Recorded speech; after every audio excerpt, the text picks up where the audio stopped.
الشيطان الرجيم بسم الله الرحمن الرحيم والضحى والليل إذا سجى ما ودعك ربك وما قلى وللآخرة خير لك من الأولى ولسوف يعطيك ربك فترضى لم يجدك يتيما فآوى ووجدك ضالا فهدى ووجدك عائلا فأغنى فأما اليتيم فلا تقهر والسائل فلا تنهر وأما بربك فحدث. آج ہماری شریعت انفارمیشن سروس کی 602ویں نشست ہے اور اسے مخاطب کر رہے ہیں آپ کے جانے پہچانے مقرر جناب اقبال احمد انجینئر صاحب، اور انہوں نے بڑا ہی اہم عنوان دیا ہے اتفاق سے آج کے حالات کے لحاظ سے. یعنی یہ وقتی ایسے حالات تھے لیکن تاریخی حیثیت اختیار کر گیا ہے کل کا اور آج کا دن. تو اس لحاظ سے جو ہے طرز زندگی قومی جس سے ہم سب کو مستفید ہونا چاہیے. صاحب نے ہمارے ہاں کئی محافل کو کروایا ہے. جاتی ہے یہ ہے کہ وہ بڑی ہی تیاری سے حالت حضرات کے بارے میں تیاری،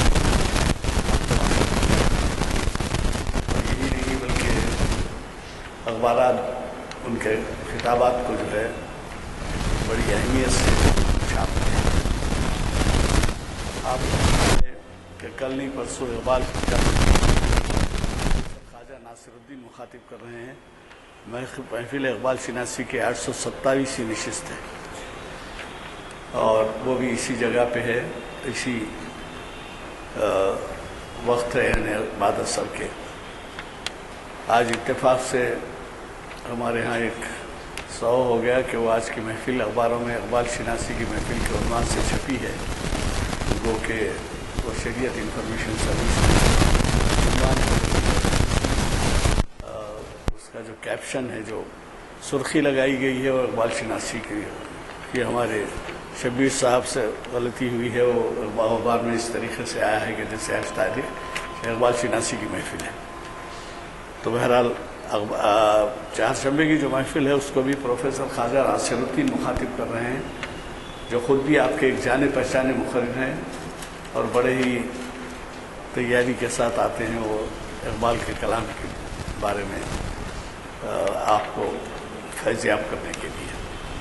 میں زیادہ کہے بغیر صرف اتنا ہی کہوں گا کہ یہ محفل جس کا آغاز اور حافظ برکت اللہ صاحب خراج شیلان خراج سے ہوا اور یہ جامع مسجد عالیہ کے کانفرنس ہال میں آج بتاریخ 9 نومبر 2015 مطابق 26 محرم 1437 ہجری بعد عصر منعقد ہو رہی ہے. اور میں نے آپ کو عنوان پہلے ہی بتا دیا ہے. میں آج کے ہمارے مخرر صاحب سے گزارش کروں گا تشریف لائیں، استفادے کا موقع دیں.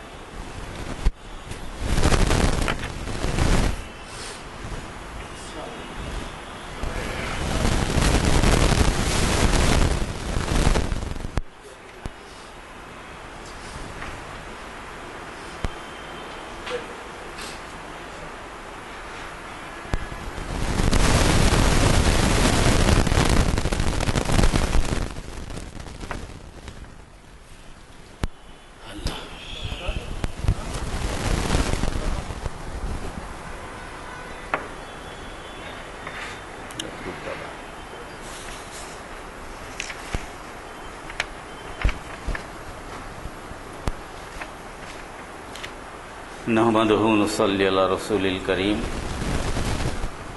رب اشرح لی صدری ویسر لی امری واحلل عقدۃ من لسانی یفقہوا قولی۔ محترم غلام یزدانی صاحب اور حاضرین محفل، شریعت انفارمیشن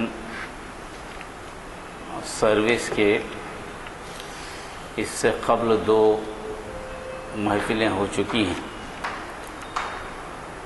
جن میں بنیادی طور پر انفرادی زندگی، عائلی زندگی کے تعلق سے بات ہوئی۔ کوشش کی گئی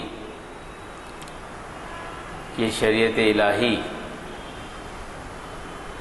نبی کریم صلی اللہ علیہ وسلم کے ذریعے سے جو ہم تک پہنچی ہے، جسے قدیم کہا جاتا ہے، جس کے تعلق سے سوالات اٹھتے ہیں کہ اتنی قدیم شریعت کی آج نافذ العمل ہو سکتی ہے۔ مختلف پیراہے سے اس پر تنقیدیں ہوتی ہیں۔ تنقید کرنے کا حق سبھی کو ہے، اور تنقید ادب و احترام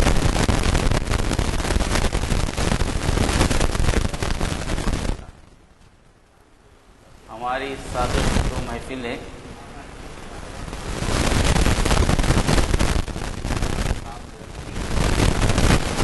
اور یہ بتانے کی کوشش کی کہ جس طرح نبی کریم صلی اللہ علیہ وسلم کے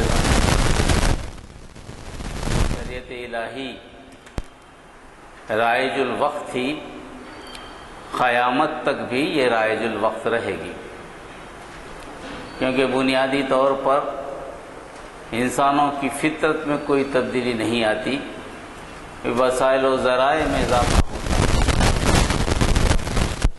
ضروریات کے تکمیل کے لیے یا تو جلد باز ہوتا ہے یا زیادہ سے زیادہ کرنے کی کوشش، مگر اس کی خواہشات نفسانی ہوں یا مادی ہوں، ہمیشہ سے ایک رہیں اور ہمیشہ ایک ہی رہیں گی۔ اور اس میں انفرادی زندگی کی بنیاد پر ہم نے بات کی تھی کہ انفرادی زندگی تلاش کرتی ہے خالق کی اور اپنے مخلوق ہونے کا ثبوت دیتی ہے اس تلاش میں، جب تک کہ وہ خالق حقیقی کو نہ جان لے، اپنے مخلوق ہونے کے معیار کو نہیں سمجھ سکتی۔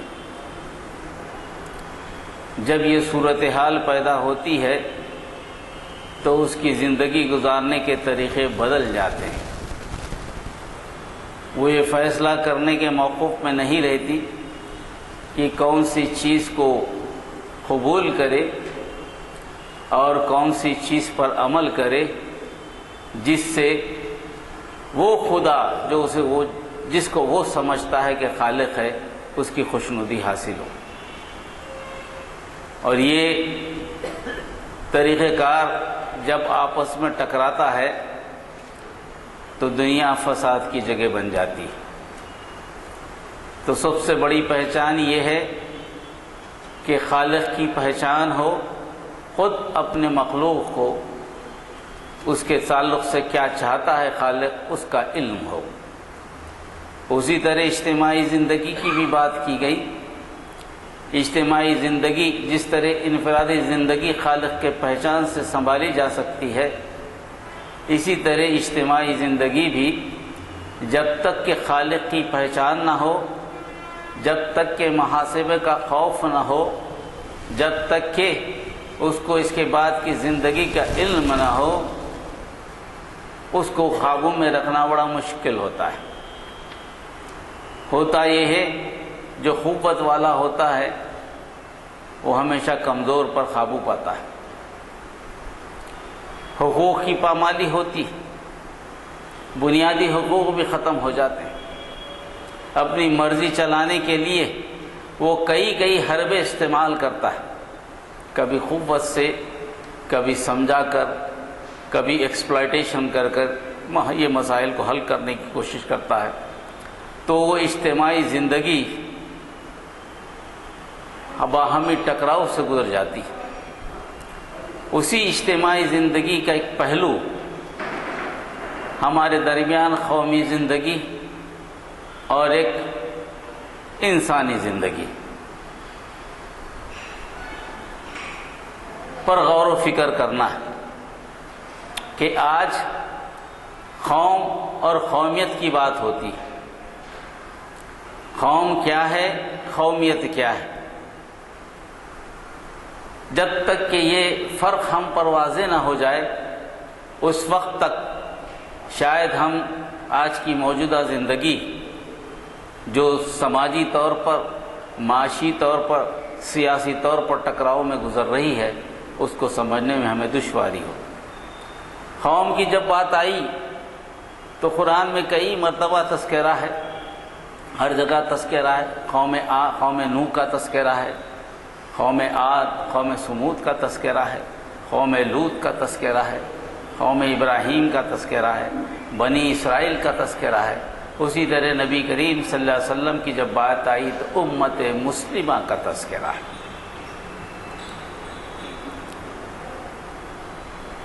اور جہاں کہیں بات آئی، بگاڑ کی کیفیت آئی کسی قوم میں، تو یہی کہا گیا قرآن مجید میں، ہم نے قوم عاد میں اس کے بھائی ہود کو بھیجا کیونکہ اس میں بگاڑ پیدا ہو گیا تھا، اور ہم نے اس کو سمجھایا کہ تمہارا رب کیا ہے، تمہارا رب ایک ہی ہے اور اسی کی عبادت کرنا۔ عبادت کے مفہوم میں اللہ کی مکمل پیروی، اپنے طرز زندگی مکمل اللہ کے حوالے کرنا۔ تو یہاں قوم کا تذکر آیا۔ اس سے ہمیں پتہ چلتا ہے جب انسانی زندگی ترقی کے مراحل میں تھی، آدم علیہ السلام کے بعد فاصلے بہت زیادہ تھے، ایک دوسرے تک پہنچنا بڑا دشوار تھا۔ قومیں زراعت کے یعنی زرعی انقلاب سے تاکہ ان کا گزر بسر ہو، سویلائز سوسائٹی زمانے میں ہو سکتی ہے، وہ سویلائز سوسائٹی کا قائم ہو جاتی تھی، اور وہ سویلائز سوسائٹی میں زندگی کی ضرورت کی تکمیل کے لیے جو وسائل و ذرائع اللہ نے دیے اس کو استعمال کیا جاتا تھا۔ وہ جو تہذیب ہوتی ان کے رہنے سہنے کھانے پینے اور ضرورت کی تکمیل کے لیے وسائل و ذرائع کے استعمال کرنے کے جو پیمانے تھے، جو معیارات تھے، وہ معیارات جو استعمال ہوتے تھے وہ استعمال اس قوم کی پہچان بن جاتی تھی۔ اسی لیے قوم عاد کا جب تصور آیا تو تہذیبی طور پر وہ یہ زراعت کرنے والی قوم ہے جس میں زراعت بڑی عام ہے، اور اللہ نے اسے نوازا۔ ایک علاقے کی بات ہے، ایک تہذیب کی بات ہے، اس سے قوم جب اللہ کی نعمتوں کو انہوں نے انکار کیا، باوجود یہ کہ چیز کو بنانے کے لیے آئے، انہوں نے اپنی ہنر کو، اپنے علم پیدائش نہیں تھی، انہیں بھی اس پر کبر کرنے لگے تو اللہ نے اس قوم کو مٹا دیا۔ قوم سمود کا تذکرہ آیا تو یہ ایگریکلچر انجینئرنگ کا نمبر، گھر بنانے والے، اور اس سے بے پرواہ تھی کہ ہمارے سے پہلے کی جو قوم تھی نشیب میں رہتی تھی، پانی سے تباہ کر دی گئی۔ اگر ہم پر پانی کا عذاب آئے تو ہم تو اوپر ہے، ہمیں کچھ ہونے والا نہیں ہے۔ انہیں بھی سمجھایا گیا، انہیں بھی سمجھایا گیا کہ دیکھو یہ جو چیزیں مہارت تمہیں دی ہیں، حالانکہ تم بہت پتھروں کو تراشتے ہو، پتھرے تمہارے ہاتھ میں موم کی طرح، جس طرح چاہے تو ڈھال لیتے ہو پتھروں کو، اور اللہ تعالیٰ نے خود فرمایا ہے کہ اس سے زور آور قوم کبھی کبھی پیدا نہیں ہوئی۔ طاقتور قوم کے ہاتھ میں پتھر ایک موم کی طرح ہو، اس طرح تراشا جائے کہ سامنے اگر جانور کو بنا دے تو جانور نظر آئے، پھول کو بنا دے تو پھول حقیقت میں پھول نظر آئے۔ بجائے اس کے کہ وہ اللہ کی دی ہوئی نعمت کو، اللہ کی دی ہوئی صنعت کو اللہ کی کاریگری کو اللہ کی کاریگری مانتے انہوں نے اس پر بھی فخر کیا اور یہ کہا کہ ہم کو کوئی نقصان نہیں پہنچ سکتا. تو یہ بات ایسی بات یہ آئی. قوم عاد کا یہ مسئلہ بھی وہاں ختم ہوا. قوم سمود میں صالح علیہ السلام کا تذکرہ ہے جہاں پر ڈائری فارم، جانوروں کو پالنا، زراعت کے ساتھ جانوروں کو پالنا، جانوروں سے مستفید ہونا. جیسے کہ آج کہا جاتا ہے کہ گائے سے مستفید ہوتے ہیں، دودھ ملتا ہے، دہی ملتا ہے، گھی ملتا ہے، پیشاب ملتا ہے، گوبر ملتا ہے، یہ سارے پنجگاؤ ہم کو ملتے ہیں، اس سے استفادہ ہم کرتے ہیں.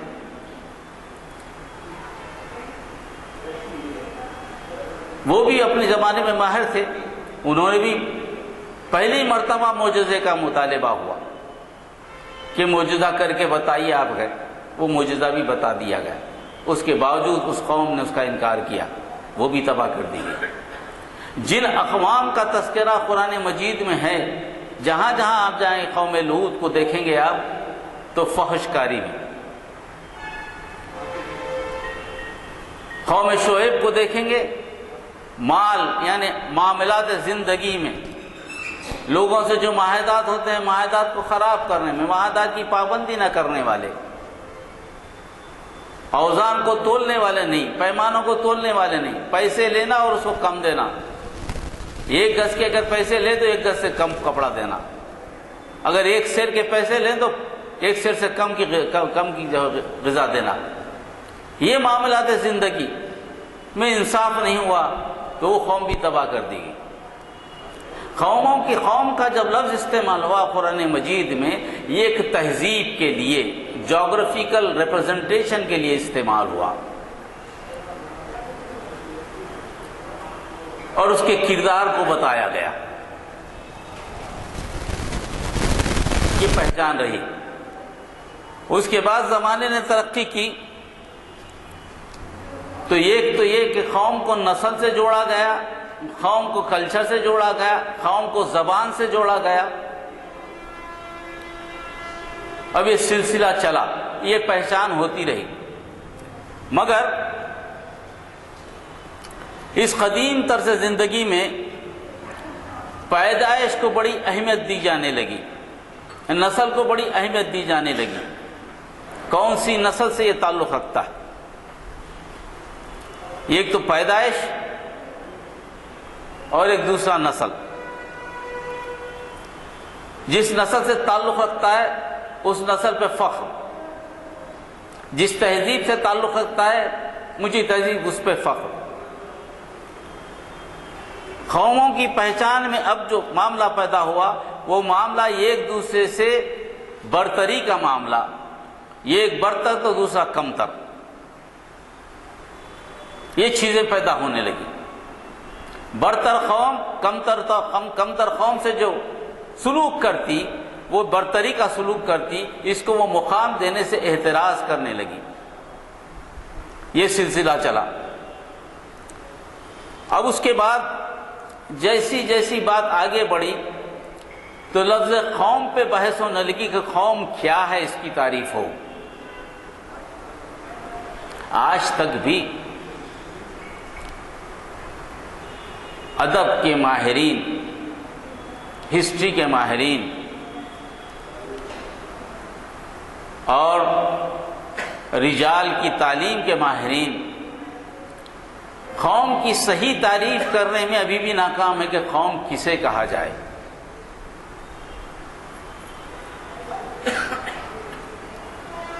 لے دے کر اسی بات پر اتفاق کرتے ہیں جو قرآن نے کہا. قوم یا تو کسی تہذیب سے مانے ہوگی، قوم کسی زبان سے مانے ہوگی، قوم کسی جغرافیکل باؤنڈری سے مانے ہوگی. اس کے علاوہ یہ 3 بنیادوں کے علاوہ کوئی چوتھی بنیاد کا ملنا ذرا دشوار ہوتا ہے. ہاں اس کے ریپرزنٹیشن کے لیے آج کے معنی الگ نکل گئے ہیں. چونکہ قوم کی پہچان صحیح ڈھنگ سے نہیں ہوتی، قوم کی تاریخ اتفاق رائے یہ بنی کہ قوم کو ریپرزنٹیشن کرنے کے لیے دو چیزوں کی ضرورت ہوتی ہے۔ ایک تو ہوگا ایک قوم کا جھنڈا ہو، اگر یہ جھنڈا لگا دے تو فلاں قوم کا جھنڈا ہے یہ۔ دوسرا مرحلہ یہ ہے کہ جھنڈا لگانے سے بات تو ہو جائے گی، مگر ہمارے جذبات کیسے بھڑکیں، جذبات کو کس طرح وہاں طے کیا ہے کہ قومی ترانہ بھی ہو، کہ ہماری قوم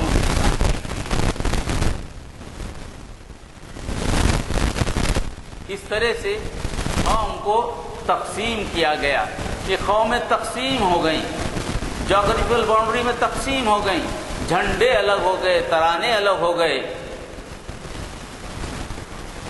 اسی طرح وسائل و ذرائع رکھنے والے قومیں، اس کے بعد نام رکھیں گا ترقی یافتہ قومیں، ترقی پذیر قومیں، غریب قومیں۔ قوم کے تعلق سے پروفکس پریفکس دونوں لگنے لگے، تعریف ہو نہیں سکتی، اسی لیے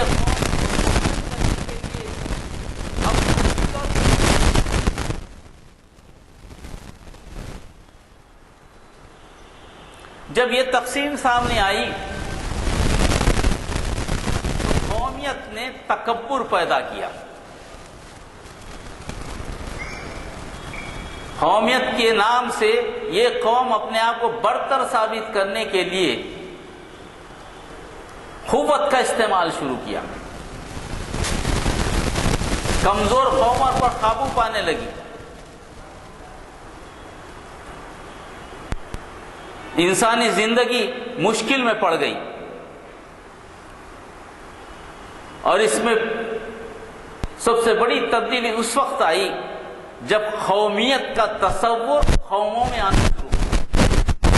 اب تک تو قوم علیحدہ شناخت سے جانی جاتی تھی، قومیت اس میں نیشنلزم،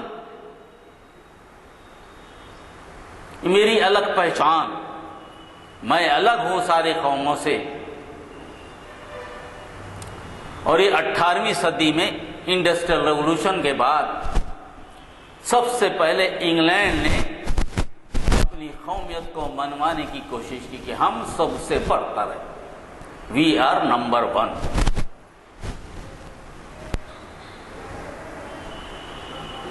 مگر صحیح تعریف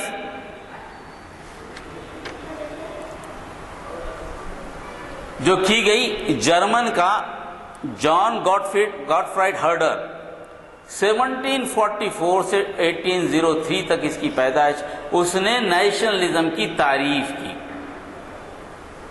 اس تعریف میں جرمن قوم کو سب سے اونچا بتایا۔ یہ سارے اقوام پر غالب آنے کے لیے پیدا کی گئی، یہ مغلوب نہیں ہے۔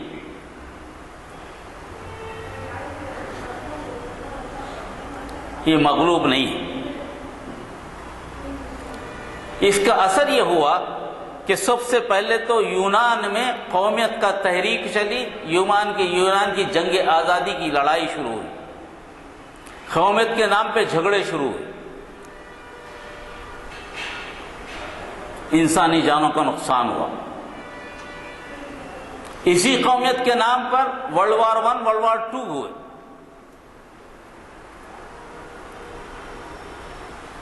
قومی زندگی، ہماری قومی زندگی جرمن کا راج چلے گا۔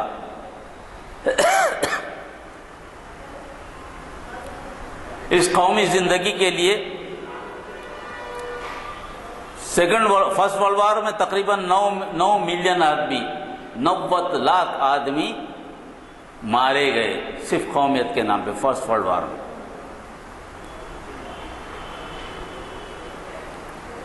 سیکنڈ ورلڈ وار میں ہٹلر کے ساتھ تقریباً 60 ملین، 6 کروڑ آدمی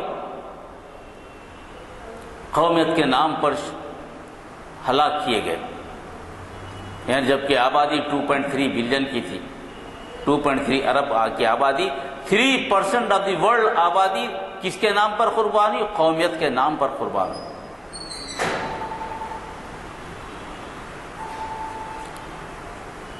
قومی زندگی، طرز زندگی کیا ہو گیا؟ قومی طرز زندگی کہ میں برتر ہوں، چونکہ میں برتر ہوں اور دنیا میں حیات زندگی کے لیے وسائل و ذرائع پھیلے ہیں، اللہ کا نظام ہے، کسی ملک میں مکمل وسائل و ذرائع تو نہیں رکھا اللہ، کیونکہ انٹر ڈیپینڈنٹ ہے، انڈیپینڈنٹ زندگی نہیں ہے۔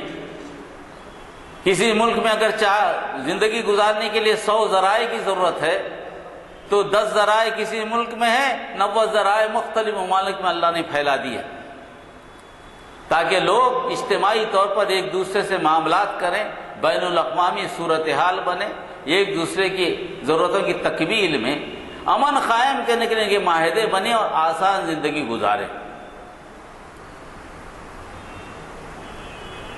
ایک دوسرے کے حقوق کا خیال کریں۔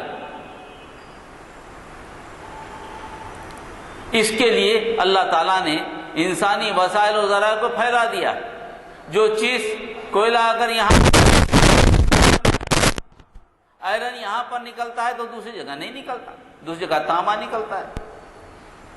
ہیرے اگر افریقہ میں نکلتے ہیں تو پیٹرول عرب میں نکلتا ہے۔ ایگریکلچر اگر زیادہ نکلتا ہے یورپ میں تو دوسری جگہ جو ہے نا نیدرلینڈ وغیرہ میں جو ہے نا ڈیری فارم زیادہ ہے۔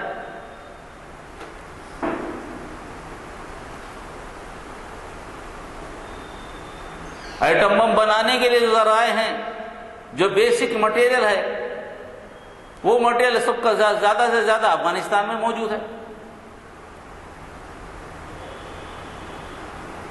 ایسا مٹیریل موجود ہے جس کی صفائی کم سے کم کرنی پڑتی ہے، ڈھیروں کی شکل میں موجود ہے۔ مگر جتنی بھی قومیں ہیں جو سمجھتی ہیں کہ طاقت و قوت کی بنیاد پر ہم برتر ہیں، ہم ڈیولپ نیشن ہیں، وہ سمجھتی کہ انڈر ڈیولپ نیشن دراصل وہ اس کے غلام ہیں۔ اور جیسے کہ اس سے پہلے باضابطہ طور پر تہذیبی تصادم میں ہنٹنگٹن نے لکھا ہے کہ ہماری تہذیب، امریکن تہذیب، کرسچن تہذیب نہیں کہا اس نے، امریکن تہذیب، تو امریکن قوم یہ دنیا کی برترین اور نمبر 1 قوم ہے۔ اس کی ضرورت کی جو چیزیں دنیا میں جہاں کہیں ہو، اس کی یہ امریکہ کی ذاتی ملکیت ہے۔ اتفاق سے یہ ساری چیزیں دنیا میں پھیل گئی ہیں، مگر اصل میں مالک کیا ہے؟ امریکہ۔ اس کو حق ہے وہ چیزیں حاصل کر لے، بزور قوت بھی حاصل کر سکتا ہے۔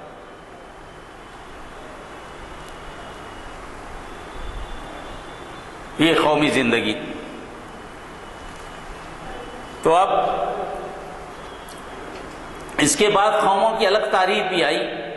کارل مارکس نے قوم کی الگ تعریف کی تو لیفٹسٹ قوم نے کہا، دوسرے نے ایک ڈیموکریٹک قوم کہا، بعض معاشی طور پر بھی قومیت کا تذکرہ ہوا۔ تو قوم کی چونکہ تعریف نہیں ہے جیسی ہونی چاہیے، اسی لیے قوم کے نام پر مختلف اصطلاحیں استعمال کر کر قوموں کے درمیان قوموں کو بنایا گیا۔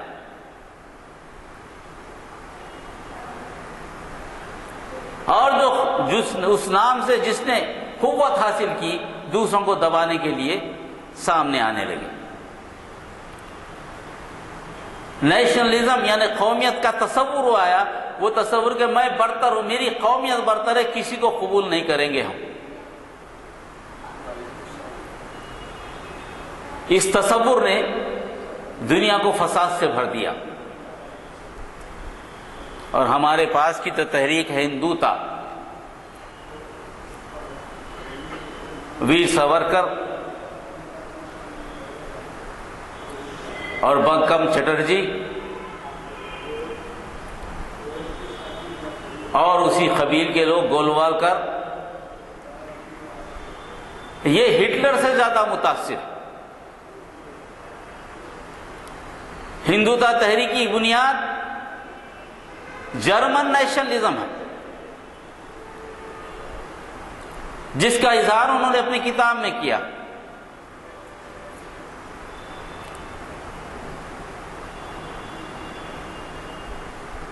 دوسری قوموں سے جھگڑا ہے ان کا.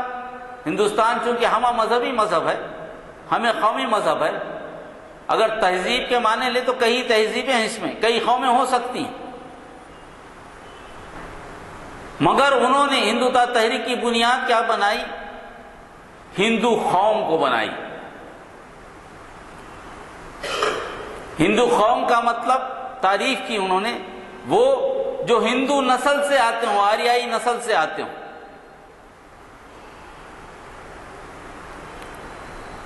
اور جغرافیکل باؤنڈری بنائی کہ ہندوستان کا جو جغرافیکل باؤنڈری ہے اسی میں رہنے والی قوم. اس کے علاوہ جو دوسری قومیں بستی ہیں ہندوستان میں، اس کو انہوں نے قوم نہیں کہا.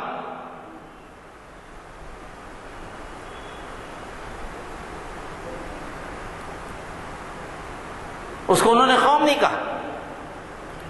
ان کے پاس قوم کا تصور صرف ہندو قوم ہے، آریائی نسل سے آنے والی، اور یہی برتر ہے. اس کے علاوہ کوئی برتر نہیں. قومیت کے معنی اس تہذیب پر چلنے والے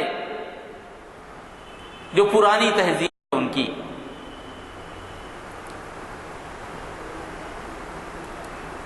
تو قومیت کے تصور میں ہندوستان کی طرز زندگی نہیں ہے. ان کے ہر ہندوستان کی طرز زندگی نہ ہندوستان کا دستور اس میں شامل ہے، نہ ہندوستان کے دستور کی تعریف شامل ہے سٹیزن شپ. قومیت کے پاس تو آج کے زمانے میں دستور کے سوا تو سٹیزن شپ ہوتی ہے، وہ سٹیزن شپ بھی شامل نہیں ہے ان کے درمیان. وہ یہ کہتے ہیں کہ ہندو قوم جو آریائی نسل سے ہے، جو اس جغرافیکل باؤنڈری میں رہتی ہے، جس تہذیب پہ چلتی ہے، وہی قومیت ہے، دوسری قومیت کو نہیں مانا جائے گا. ہماری بات ہی چلے گی. اگر جمہوریت کا تصور کو مانا جائے تو ووٹ دینے کا حق صرف اسی کو ہے، باقی کسی دوسری قوم کو نہیں ہے.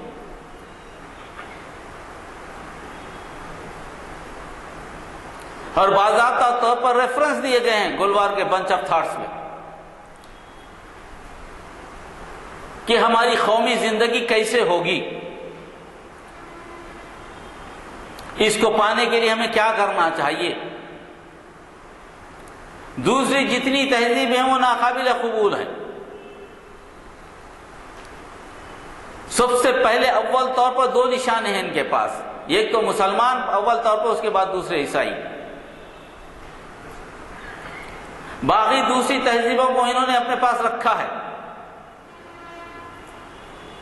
حالانکہ اس کو بھی نہیں مانتے قومی طور پر، مگر ان کا یہ اندازہ ہے کہ اگر یہ تو تہذیبیں ختم ہو جائیں تو دوسری تہذیبوں کو ملانا ان کے لیے بڑی آسان بات ہے.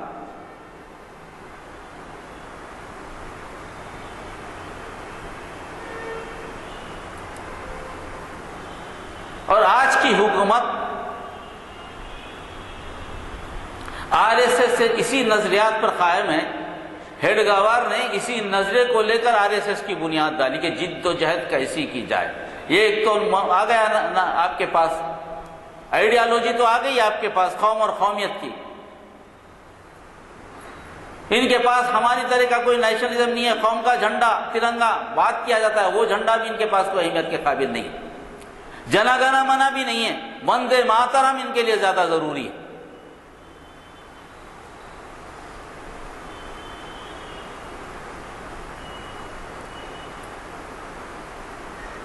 یہ جو ٹکراؤ ہے قومی زندگی کا، یعنی طرز زندگی کیسے گزرے گی، اسی طریقے سے گزرے گی. اور اس پر انہوں نے کیا کیا کہ بھائی آپ کے جو دوسری تہذیبیں ہیں، یہ ساری کی سارے تہذیبیں باقی رہ سکتی ہیں مگر مشروط طریقے پر. وہ یہ کہ یہ اپنے گھر میں عمل کر لیں. جتنی تہذیبیں ہیں ان کی پرسنل ہیں، شخصی تہذیبیں گھر میں عمل کر لیں. اجتماعی طور پر جب سامنے آئیں گے تو اکثریتی تہذیب جو ہے نا اسی کے مطابق بات کی جائے گی، اسی کی بات چلے گی.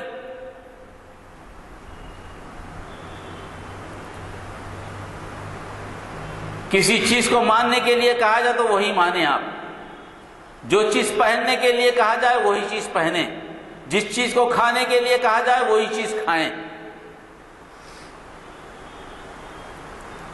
اجتماعی زندگی میں جو رسوم ادا کیے جاتے ہیں، 15 اگست منانے کے لیے بھارت ماتا کی پوجا کی جاتی ہے تو بھارت ماتا کی پوجا کریں آپ۔ سرکاری اسکولوں میں ابتدا کریں تو سوریہ نمسکار سے کریں، ورزش کے لیے یوگا کریں، نصاب تعلیم میں وہ سارے شخصیتوں کو یاد کریں جو ہندوتا کا راج کرنے والے ہیں۔ اس میں آزادی نہیں ہے، آزادی خیال نہیں ہے، نہ آزادی انتخاب ہے۔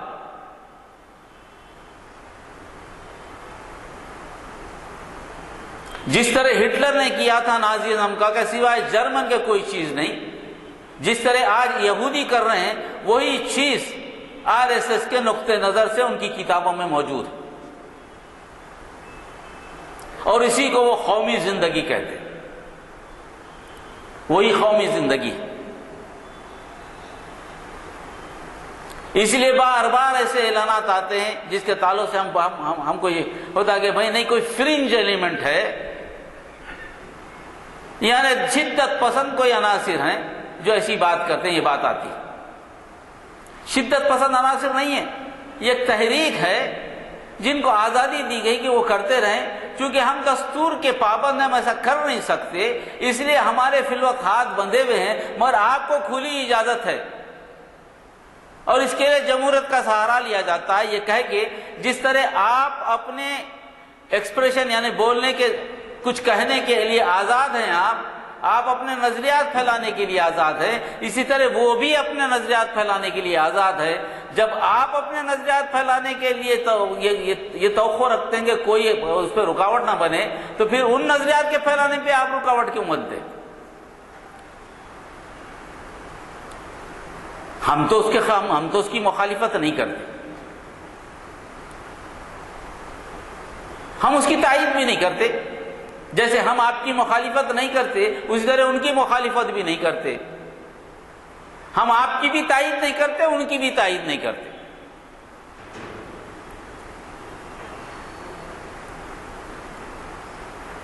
انتہائی صورتحال یہ ہے اس قومی زندگی میں انسانوں کی جان کی قیمت بھی نہیں ہے۔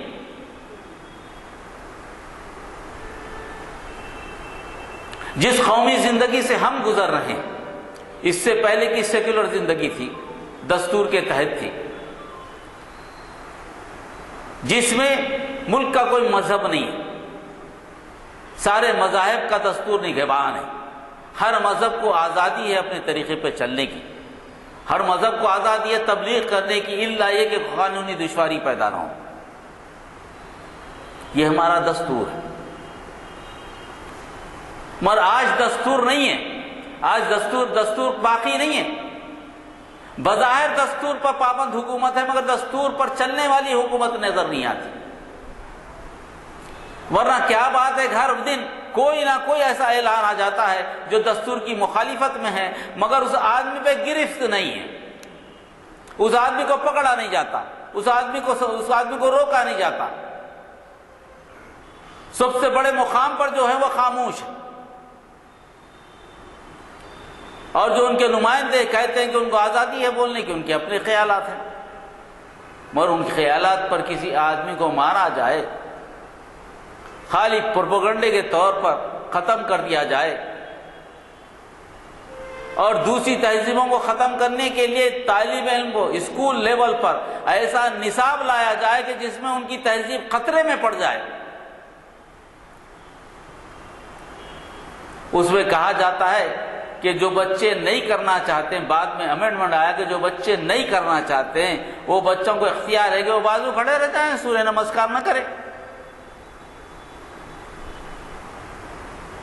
کہنے کو بڑا آسان ہے، مگر جہاں ایک کثیر آبادی، 1000 بچے، اس میں 900 بچے کھڑے کر سوریہ نمسکار کر رہے ہیں، 100 بچے ادھر نہیں کھڑے ہوئے ہیں، نہیں نمسکار کر رہے ہیں، ان کا کیا حال ہوگا اسکول میں؟ ان کے تعلق سے ٹیچرز کا رویہ کیا ہوگا، ان کے تعلق سے اپنے ساتھی طالب علموں کا رویہ کیا ہوگا، وہ کس مرحلے سے گزریں گے ذہنی طور پر۔ لازمی بات ہے کہ کچھ دنوں کے بعد وہ خود شامل ہو جائیں گے، کہاں لگا لو، کیسے کیا مشکل میں پڑ جائیں۔ آہستہ آہستہ ان کی اپنی تہذیبی شناخت ختم ہو جائے گی، ہر معاملے میں کمپرومائز کرنا شروع کر دیں گے،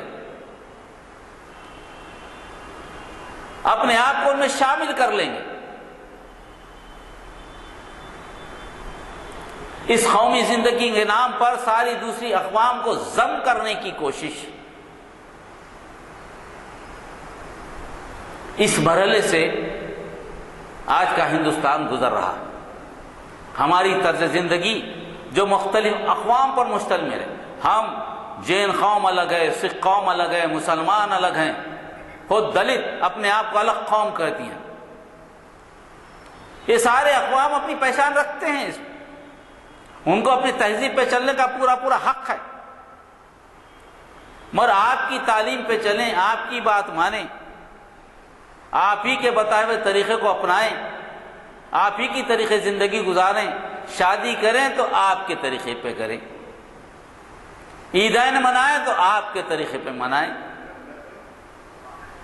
موت بھی ہو تو آپ کے طریقے پہ دفنایا جائے۔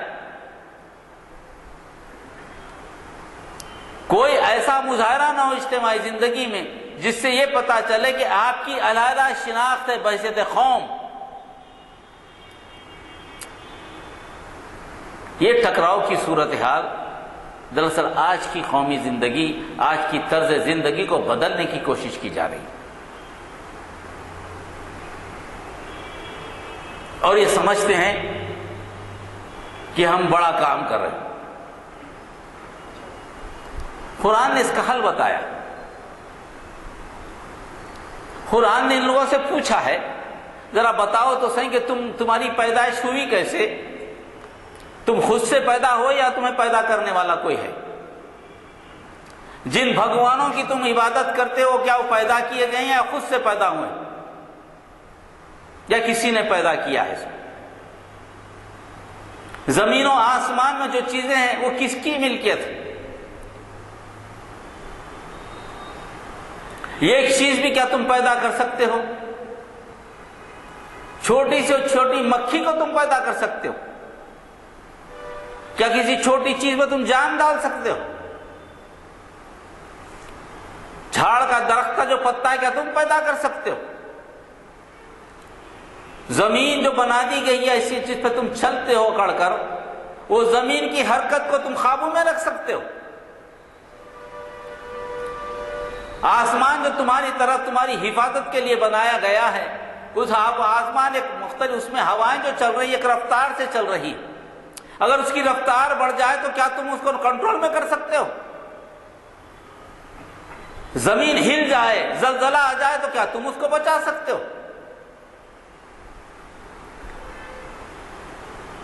کیا تمہارے میں یہ دعویٰ ہے کہ تم اپنی اولاد کو پیدا کرنے کی تم میں صلاحیت ہے؟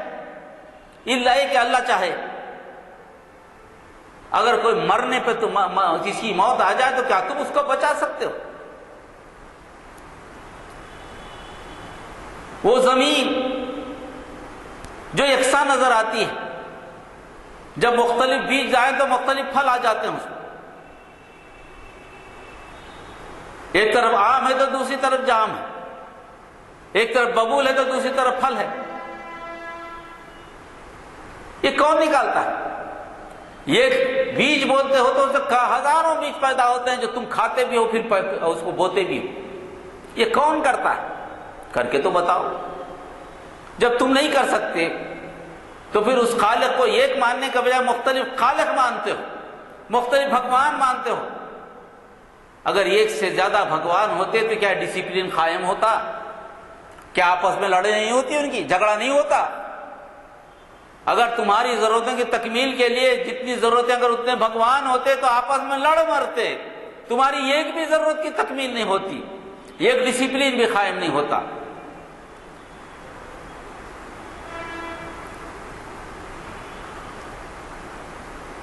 تم جو جھگڑتے ہو، تم قومیت کا نعرہ دیتے ہو، قوم کہتے ہو، اپنے آپ کو برتر کہتے ہو، تو تم ذرا یہ تو بتاؤ کہ آنکھ رکھتے تو تم بھی آنکھ رکھتے ہو، وہ بھی آنکھ رکھتا ہے، برتری کہاں پر ہے؟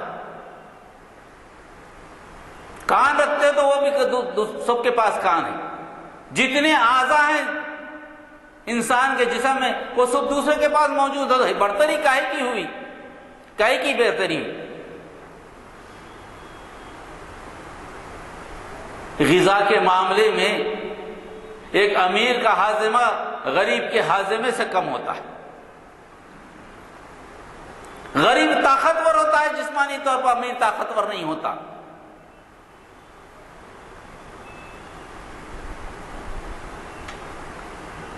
زیادہ تر غربا کی عمر لمبی ہوتی ہے، وامورا کی عمر لمبی نہیں ہوتی۔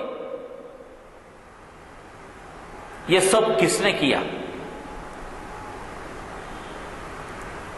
قوم کے نام پر بانٹنے والے، انسانوں کو بانٹنے والا غور تو کرو، تمہارے میں فرق کہاں ہے؟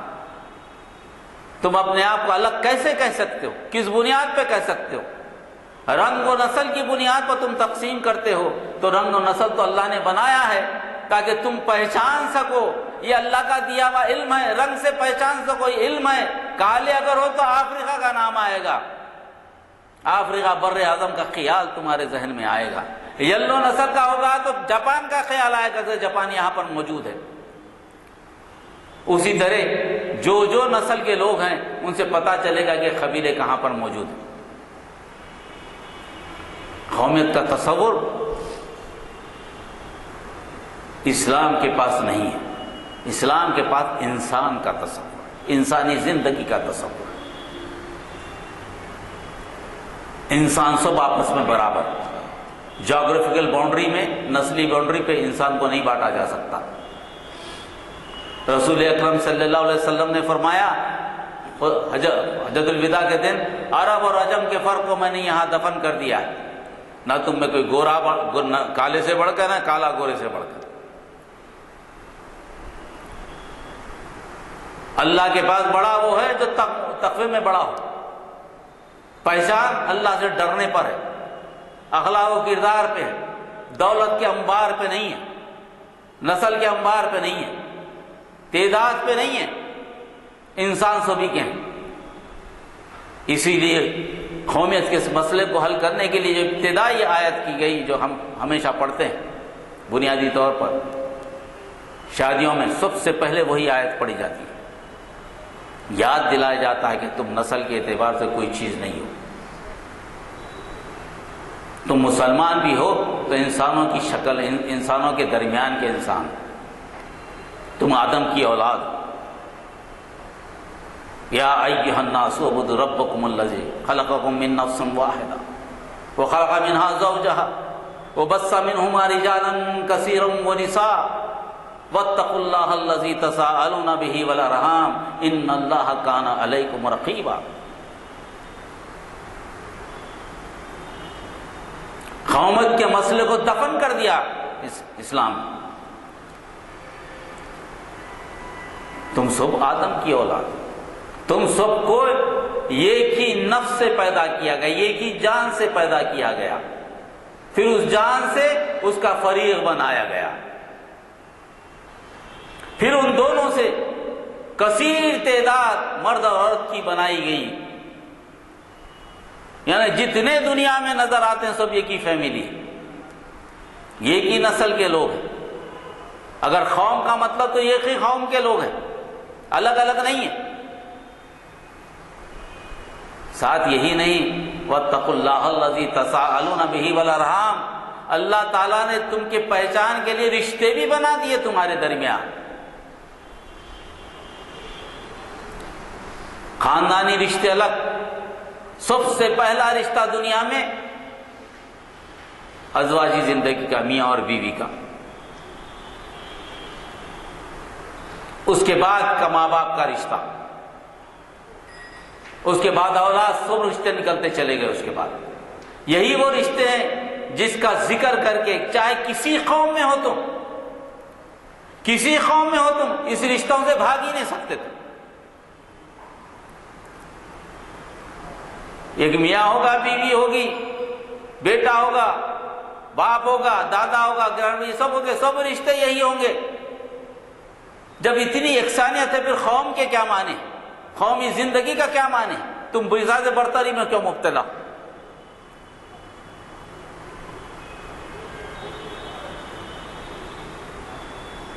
یہ بنیادی بات کہی گئی، نیشنل انٹیگریشن کی بات کرتے ہیں، سب کو ملانے کی بات کریں، سارے قومیں۔ یہ پیغام تو 1400 سال پہلے نبی کریم صلی اللہ علیہ وسلم کے ذریعے پہنچا دیا گیا، اور باضابطہ طور پر شادی کے وقت، شادی بیاہ کے وقت اس کو پڑھنے کا حکم ہے۔ جمعے کا خطبہ تو کثیر تعداد میں دینے کا حکم ہے، جس میں مختلف اقوام کے لوگ بیٹھے ہوں، ان کو پتہ چلے کہ انسان کا کیا پیغام ہے، نیشنل انٹیگریشن کی کیسی دعوت دیتا ہے اسلام۔ اس زمانے میں مساجد میں نکاح کی صورت یہ تھی کہ سب سے بڑا اجتماع مساجد میں ہوا کرتا تھا، لوگ آتے تھے اور نکاح کا اعلان ہوتا تھا سب کے نام، سب کے سب مسلمان تھے۔ اس پر غور و فکر کرنے کی ضرورت ہے۔ آج ہمارا نکاح مسجدوں میں ہوتا ہے مگر مختصر آدمی، وہ بھی مسلمان۔ پھر یہ آیت کا کیا مطلب ہے، کس کو سنائیں گے آپ؟ اور یہ آیتوں کا مطلب پڑھا بھی تو نہیں جاتا نا، سمجھا بھی تو نہیں جاتا۔ حالانکہ خطبہ ایک اہم اعلان ہے، جمعے کا خطبہ 2 رکعت فرض چھوڑ کر دیا گیا ہے تاکہ آنے والے ہفتے کے تعلق سے، گزرے ہوئے ہفتے کے تعلق سے، دونوں کے تعلق سے غور و فکر ہو، گزرے ہوئے وقت کا محاسبہ ہو، آنے والے ہفتے کے تعلق سے کچھ اعلانات ہوں۔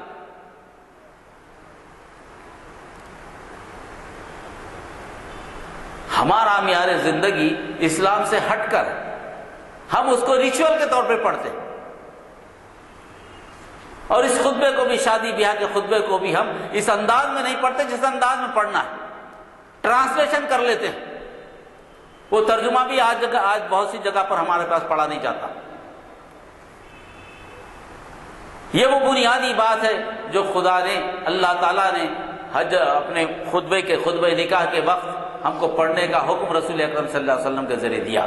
قومیت کا انکار، سب کو اطلاع دی گئی کہ تم آدم کی اولاد ہو، تم بندر سے پیدا نہیں کیے، ڈارون کی تھیوری نہیں ہے تمہاری۔ پھر ایک ہی انسان سے پیدا ہوئی تو علیحدہ قومیں کیسی ہوئی، برتری کیسی ہوئی؟ اسی لیے کہا گیا کہ ان کی کتابوں میں دیکھو، ان کے پاس بھی یہی بات ملے گی، ان کے پاس بھی ایک ہی آدمی کے نسل سے چلنے والے لوگ ملیں گے، جو آج ہمارے پاس ویدوں میں بھی ملتا ہے، ویدانت میں بھی ملتا ہے، پراناس میں بھی ملتا ہے۔ الگ نہیں ہے بات یہ، اور کہ چھپا دی جا رہی ہے، مگر قومیت کے مسئلے کو لے کر ایک فساد کھڑا کیا جا رہا ہے۔ اس کو ہم کو سمجھنے کی ضرورت ہے۔ ہمارے سامنے جو حالات ہیں، وہ حالات جب تک کہ ہم بنیادی طور پہ نہیں سمجھیں کہ کہاں سے آئیں، ان کا مقابلہ کرنا دشوار ہے۔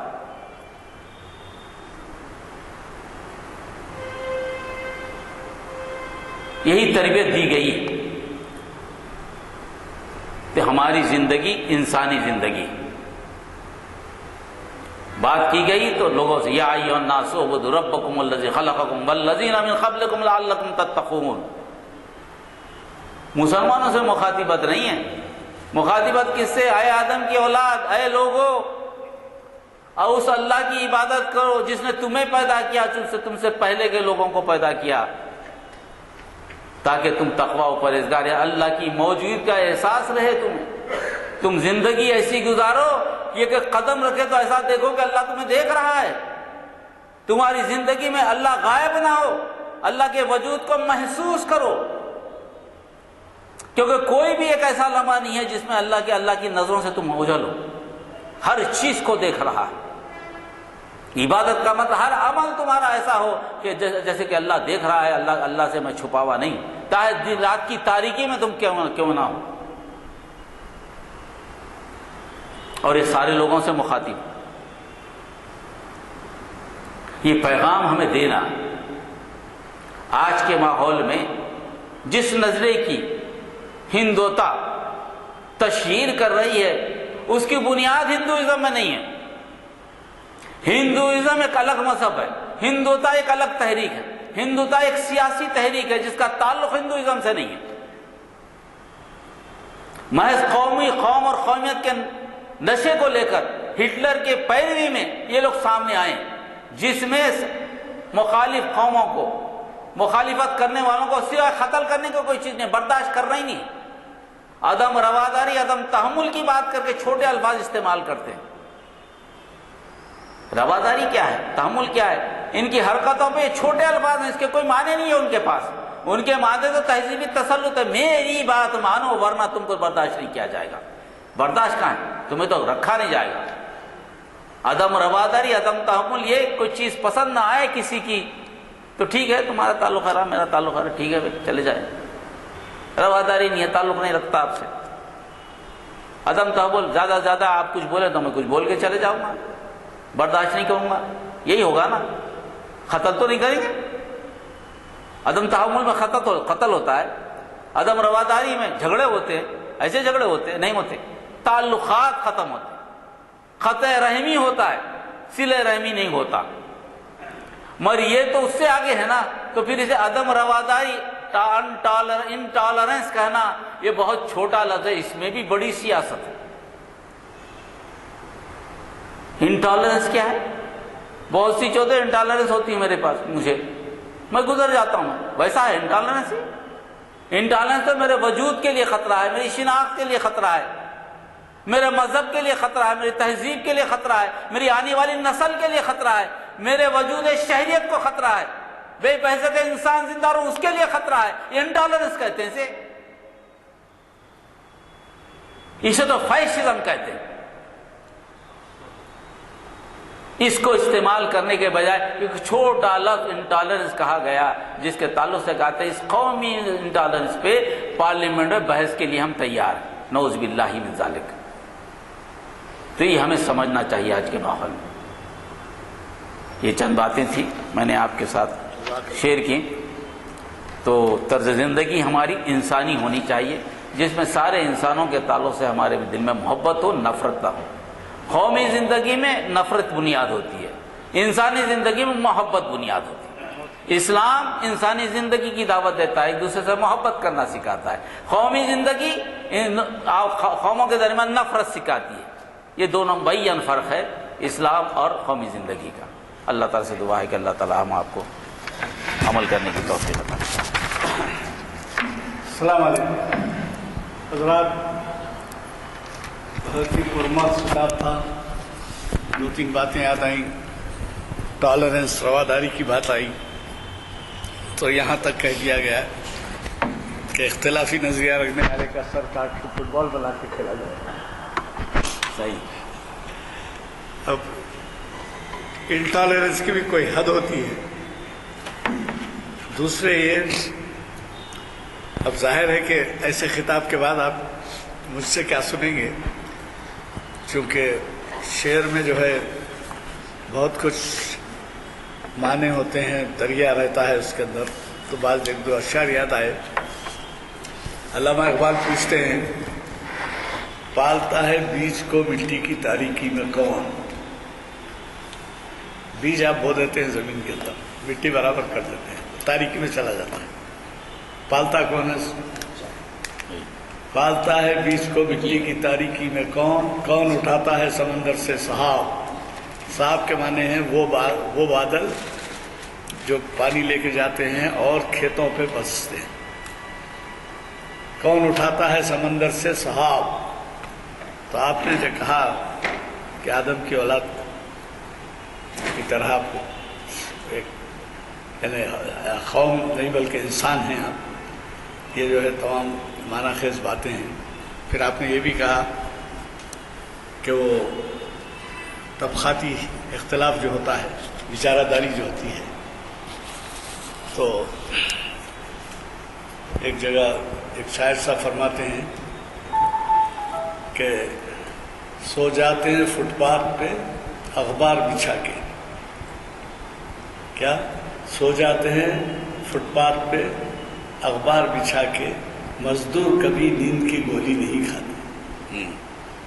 تو اب اس سے اندازہ لگائیے جو اختلافی یہ جو دنیا ہے جو کنٹرول کر رہی ہے، جو آپ نے کہا کہ سرمایہ دار اور پھر طبقات اور یہ کیفیت ہے ہماری. تو آپ سے میں نے پہلے ہی کہا کہ اقبال کا نظریہ خودی پہ پروفیسر خواجہ ناصر الدین چہارشنبے کے دن مخاطب کر رہے ہیں، ضرور اس میں تشریف لائیے.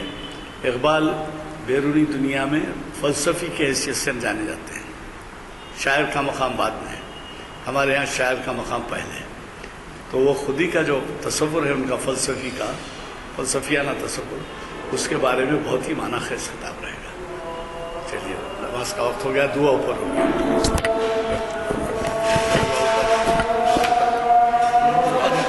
اوپر ہو گیا کیونکہ اذان ہو رہی ہے.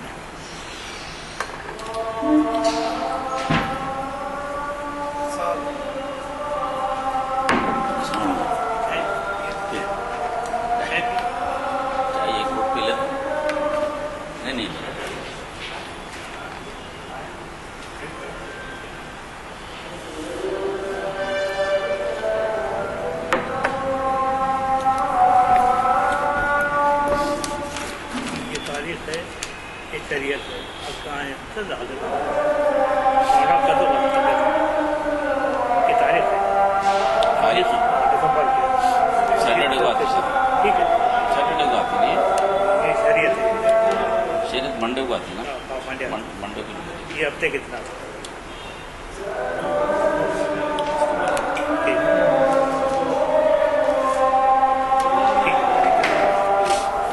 میٹر لائے کل آیا تھا آپ کا خیر دے دیا، آ جائیں کل پرسوں آ جائیں گے آپ دیکھیں گے تو نہیں لائے.